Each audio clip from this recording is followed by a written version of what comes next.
Hello students, welcome to my SM Studio YouTube channel. আজি মই class 6 যেটো আমাৰ ইংলিশ কিতাপ আছিল এই কিতাপৰ লেসন নাম্বাৰ 2 দিয়া আছে দা গোল্ডেন টাস্ক মই দেখুৱাই দিছো আকৌ এবাৰ ক্লাস 6 হয় ক্লাস 6 দিয়া আছে এ টেক্সট বুক ফৰ ক্লাস 6 এটো আগত প্ৰথম চ্যাপ্টাৰৰ নাম আছিল ৰেইনবো এতিয়া কিতাপখনৰ নামে ৰেইনবো 1 দিয়া আছে তো মই ইয়াত আকৌ এবাৰ দেখুৱাই দিছো চ্যাপ্টাৰ নাম্বার 2 ইয়াত দিয়া আছে এটো হয় দা গোল্ডেন টাস্ক পেজ নাম্বার দিয়া আছে 24 গতিকে আমি 24 পেজ উলিয়াম ইয়াত দিয়া আছে lesson number 2 the golden task সোনালী স্পর্শ ইয়াত প্রথমতে কি দিয়েছে read the sentences in the boxes and match them with the pictures write the name of the each character in the space provided you may take help from the names in the box given below ইয়াত তিনিটা নাম দিয়া আছে শক্তিমান দিয়া আছে Harry Potter দিয়া আছে তারপর অন্ডার ওমেন দিয়া আছে ইয়াত ক্যারেক্টার দিয়া আছে এইবার এইফালে লিখিব লাগে পিকচার দিয়া আছে এইবার এইফালে লিখিব লাগে মই লিখি দিছো প্ৰথমটো কি দিয়া আছে he is a brave loyal and kind young wizard এইটো হ'ব আমাৰ একেবাৰে শেষৰটো এইটো শেষৰটো হ'ব ইয়াত দিয়া আছে হ্যাৰি পটাৰ এইটো হ'ব আমাৰ শেষৰটো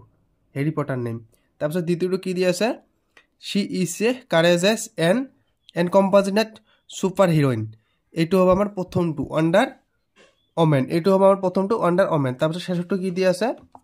হি is A superhero who fight against evil forces two protect humanity এইটো হ'ব আমাৰ মাজৰটো মিডলটো হ'ব শক্তিমান এইটো হ'ব আমাৰ ইয়াৰ পিছত আমি মূল ভাৱখিনি আলোচনা কৰিম সাৰাংশখিনি অসমীয়ালৈ অনুবাদ কৰিম প্ৰথমতে কি দিয়া আছে মই দেখুৱাই দিছো প্ৰথমত দিয়া আছে once upon a time a সময়ত there was a king named Midas in ancient Greece এ সময়ত এজন গ্ৰীচ ৰজা আছিল যাৰ নাম আছিল মিদাস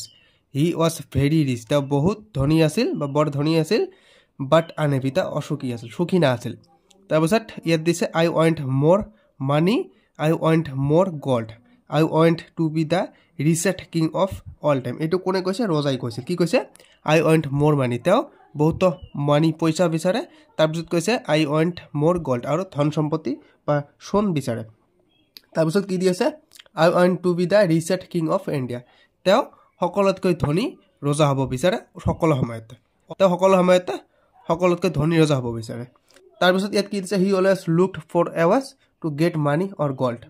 ইয়াৰ মানে হৈছে তেওঁ সদায় ধন আৰু সোণ পাবলৈ উপায় বিচাৰি থাকিছিল তাৰপিছত ইয়াত কি দিছে ওৱান ডে এদিন কিং মিদাস কাম এক্ৰছ এ ডিভাইন স্পিৰিট ৰজা মিদাসে এটি দিব্য আত্মাৰ লগত দেখা পালে দিব্য আত্মা তাৰপিছত ইয়াত দি আছে হি treated the divine spirit very well তেওঁ সেই দিব্য আত্মাক বহুত ভালদৰে আদৰ কৰিলে তাৰ পিছত ইয়াত ৰজাই কি দিব্য আত্মাই ৰজা কি কলে দিব্য আত্মাই কৈছে ইয়াত দেখিবলৈ পাইছে চিহ্নটো দেখিবলৈ পাইছে এইটো দিব্য আত্মাই ৰজাক কৈছে মই দেখুৱাই দিছো এইটো ইয়াতে দিব্য আত্মাজনে কৈছে king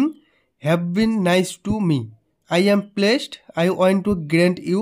one wish as a reward say what your wish দিব্য আত্মাই ইয়াত ৰজাক কৈছে ৰজা তুমি মোৰ সৈতে ভাল ব্যৱহাৰ কৰিছা তাৰ পিছত কৈছে আই প্লেসড মই সন্তুষ্ট তোমাৰ ব্যৱহাৰত I want to grant you one wish as a reward তোমালৈ মোৰ এটা ইচ্ছা পূৰণৰ উপহাৰ দিব খোজো সে হোৱাট ইউৰ উইচ তুমি তোমাৰ ইচ্ছাটো কোৱা তাৰ পিছত ইয়াত দিছে ৰজাই কৈছে থ্যাংক ইউ ডিভাইন স্পিৰিট ৰজাই ধন্যবাদ দিছে ডিভাইন স্পিৰিটক তাৰ পিছত এইফালে কি কৈছে ৰজাই কৈছে এইটো কৈছে I wish whatever I touch would turn into gold ৰজাই কৈছে মোৰ ইচ্ছা এইটো মই যেটো বস্তু টাচ কৰিম সেইটো বস্তু যাতে গোল্ড হৈ যায় সোণ হৈ যায় তাৰপিছত এইফালে কি আছে আমি চাম ইয়াৰ মাজতে এটা কথা কৈছো কোনোবাই যদি এতিয়াও চেনেলটো সাবস্ক্ৰাইব কৰা নাই তেনেহলে সাবস্ক্ৰাইব কৰি ল'ব কিয়নো এই চেনেলটোত মই ক্লাস 6 ৰ English math social science general science ইয়াৰ ভিতৰত থকা সকলোবোৰ লেসন মই সলিউশন কৰি দিম আৰু এক্সামৰ আগত মই ইম্পৰ্টেন্ট কোৱেশ্চন আলোচনা কৰি দিম ইফালে প্ৰথমত দি আছে আৰ ইউ শিওৰ দিব্য আত্মাই ৰজাক কৈছে তুমি কি নিশ্চিত তাৰপিছত কৈছে This wish may lead to travel দিব্য আত্মাই ৰজাক কৈছিল এই ইচ্ছাটো তোমাৰ সমস্যাৰ সৃষ্টি কৰিব পাৰে তাৰ পিছত ইয়াত কি কৈছে ৰজাই কৈছে if my wish is fulfilled I get a lot of gold I will be the reset king please grant me this wish তাৰ পিছত ৰজাই কৈছে if my wish is fulfilled যদি মোৰ ইচ্ছা পূৰণ হয় তাৰ পিছত ৰজাই কৈছে I will get a lot of gold মই বহুত সোণ পাম তাৰ পিছত কৈছে I will be the reset king মই সকলোতকৈ ধনী ৰজা হম বা মই সকলোতকৈ ৰিসেট বা ধনী ৰজা হম তাৰপিছত কৈছে please Grand me this wish ৰজাই অনুগ্ৰহ কৰি মোৰ এই ইচ্ছাটো পূৰণ কৰক। তাৰপিছত দিব্য আত্মাই কৈছে, এইটো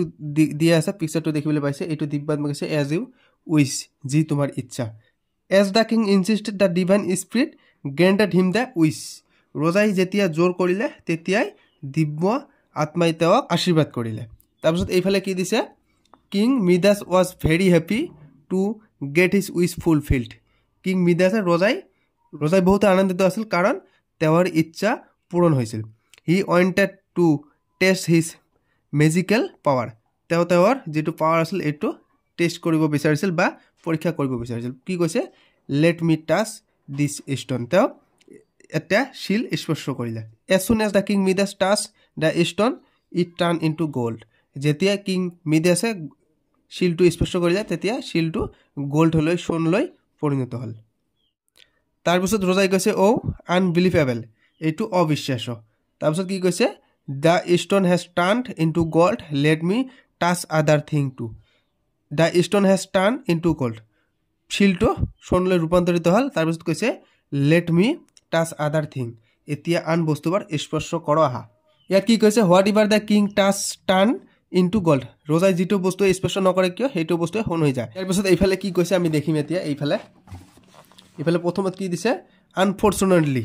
দুৰ্ভাগ্যজনক বা দুৰ্ভাগ্যবশতঃ the king could not even eat or drink. না খাব পাৰে না পিয়াব পাৰে। তাৰপিছত কি কৈছে, এভৰিথিং হি টাচ টাৰ্ণ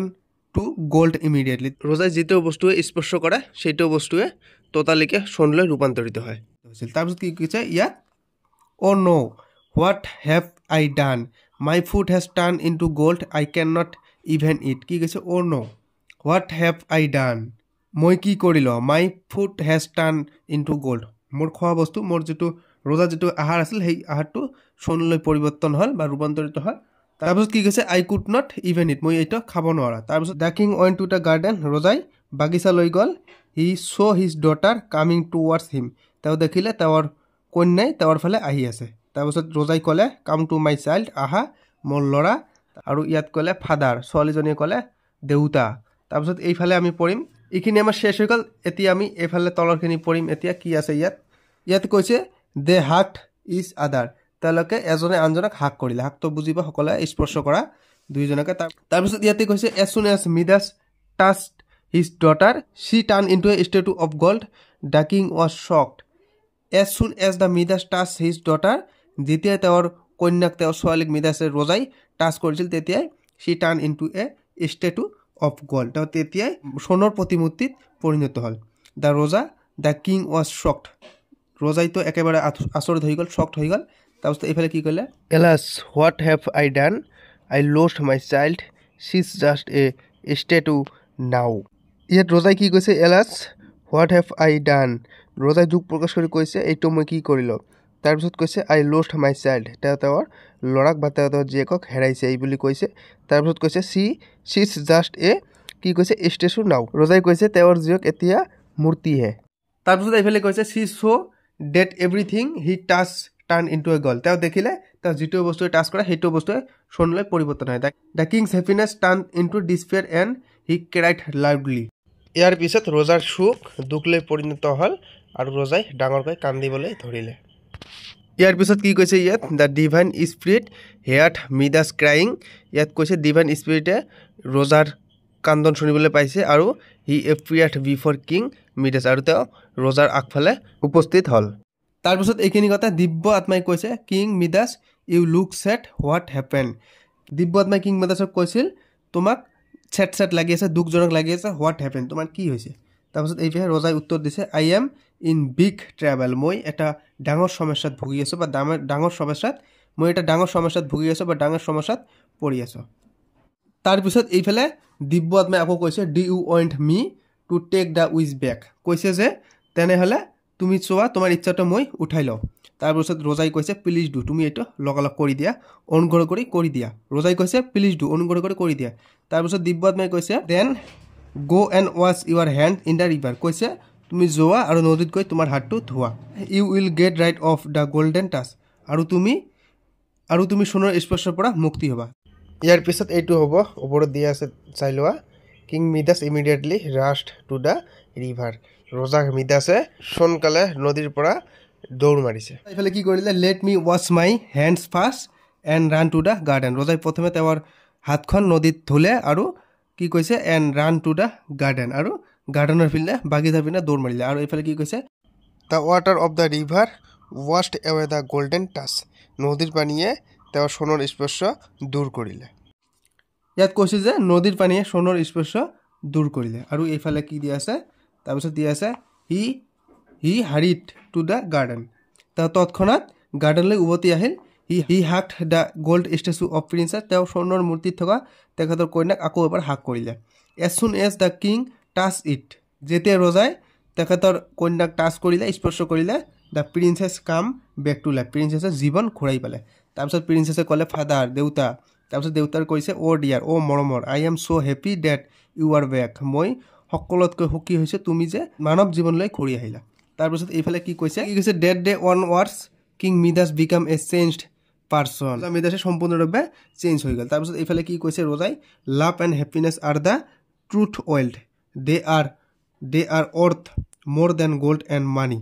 তাৰপিছত কৈছে লাভ আৰু happiness are the true wealth কি কৈছে যে প্ৰেম আৰু সুখেই সঁচা সম্পদ দে are worth more then gold and মানি সিহঁত সোণ আৰু টকাতকৈ অধিক মূল্যৱান তাৰপিছত এইফালে তলত কি কৈছে তাৰপিছত কৈছে king Midas learned to be happy with what he had he lived happily ever after ৰজা মিদাছে তেওঁৰ যি আছে তাৰ লগতে সুখী হ'ব শিকিলে লাৰ্ণ কৈছে আৰু তাৰপিছত তেওঁ সুখেৰে জীৱন কটালে and he lived happily ever after ইয়াৰ পিছত তেওঁ সুখেৰে জীৱন কটাবলৈ চেষ্টা কৰিলে বা জীৱন কটালে চেপ্টাৰটো অনুবাদ হৈ গ'ল এতিয়া তলত কেইটামান ৱৰ্ডছ দিছে এইবোৰ আমি আলোচনা কৰিম এক্সাইটেড দি আছে এক্সাইটেড মানে উত্তেজিত ইয়াত দি আছে feeling of showing happiness and enthusiasm তাৰপিছত দি আছে ইনচিষ্টেড এইটো হৈছে জেদ ধৰা কি কৈছে demanded that somebody agree to do something তাৰপিছত দি আছে ৰিপেণ্টিং মানে কি ৰিপেণ্টিং হৈছে নিজৰ ভুলৰ বাবে দুখিত হোৱা to be sorry for the something wrong that one has done নিজৰ ভুলৰ কাৰণে দুখিত হোৱা তাৰপিছত দি আছে গ্ৰেণ্ট মানে হৈছে অনুমতি দিয়া to agree to give what someone had asked for তাৰপিছত দি আছে শোক মানে জানে আচৰিত হোৱা ছাৰপ্ৰাইজড এণ্ড আপছেট এইটো হৈছে আচৰিত হোৱা তো আজিৰ ভিডিঅ'টো আমাৰ এইখিনিয়ে যদি ভিডিঅ'টো ভাল লাগে তেনেহ'লে লাইক কৰিব কমেণ্ট কৰিব আৰু চেনেলটো ছাবস্ক্ৰাইব কৰিবলৈ নাপাহৰিব আৰু চেনেলটো ছাবস্ক্ৰাইব কৰি ৰাখিব কাৰণ ইয়াৰ পিছত মই কুৱেশ্যনবোৰ আলোচনা কৰি দিম এইফালে যিবোৰ কুৱেশ্যন আছে ইয়াৰ পিছৰ ভিডিঅ'টোত মই কুৱেশ্যনবোৰ আলোচনা কৰি দিম তো কুৱেশ্যনবোৰ পাবলৈ চেনেলটো ছাবস্ক্ৰাইব কৰি ৰখা